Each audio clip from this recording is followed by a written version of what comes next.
If you look around your room and see a graveyard of half-finished dreams, a guitar collecting dust in the corner, a half-coded website you abandoned months ago, baking tools you used exactly twice, and a sudden, burning urge to learn Brazilian Jiu-Jitsu, you probably carry a very specific kind of shame.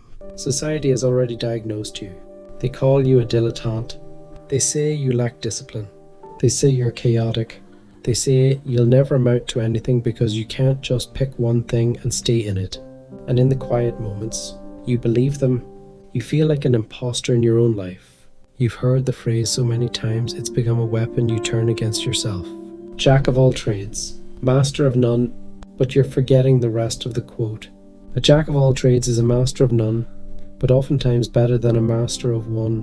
What if the very thing you've been ashamed of your entire life is actually preparing you for a future that most people still don't see coming?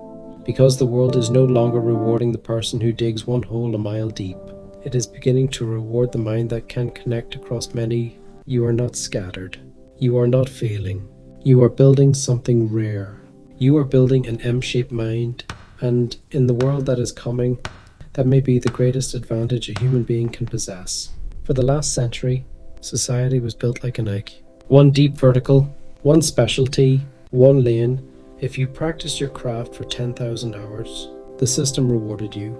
It was a kind learning environment. The rules stayed the same, but you were never wired for that world. Your nervous system understood something the specialists missed. The game has changed. We now live in a wicked environment. The rules shift every few years. Technology. Economies, entire industries appear and disappear in the blink of an eye. In this kind of world, hyperspecialization has become dangerous. And your brain, in its infinite wisdom, refused to play that game. Instead, it sent you on a lifelong treasure hunt across disciplines. One year, you're obsessed with electrical engineering. The next, you're deep into philosophy. Then photography, then coding, then herbal medicine, to everyone else. It looks like beautiful chaos. They call you unfocused.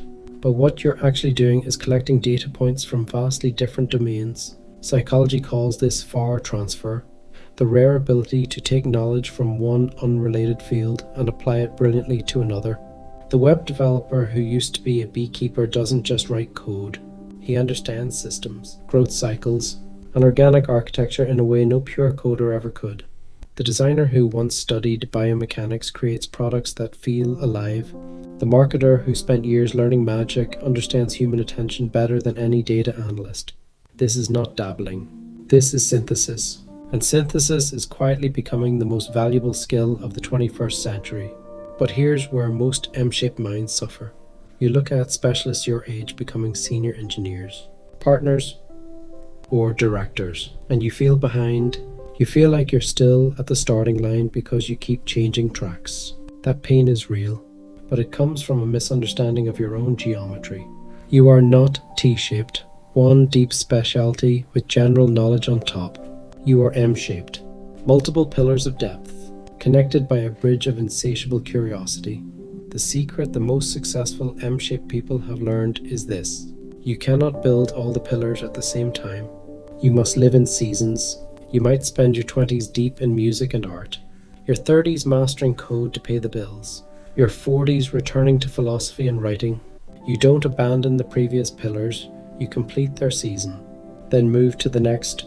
One day, those seemingly unrelated pillars begin to merge in beautiful and unexpected ways. That is when the M-shaped mind becomes truly unstoppable.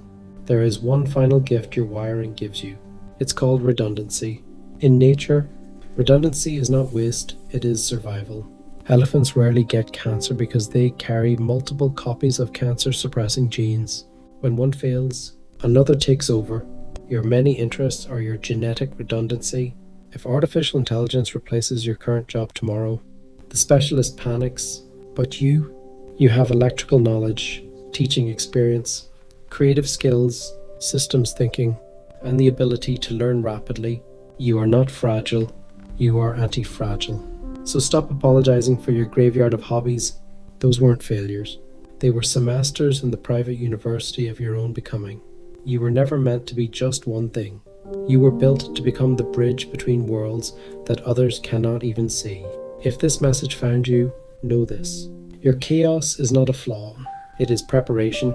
Drop a heart in the comments if you're finally ready to stop apologizing for the way your mind works. And if you want more deep psychology that actually changes how you see yourself, subscribe and turn on notifications. We're just getting started. Your story isn't behind schedule. It's unfolding exactly as it was meant to. See you in the next one.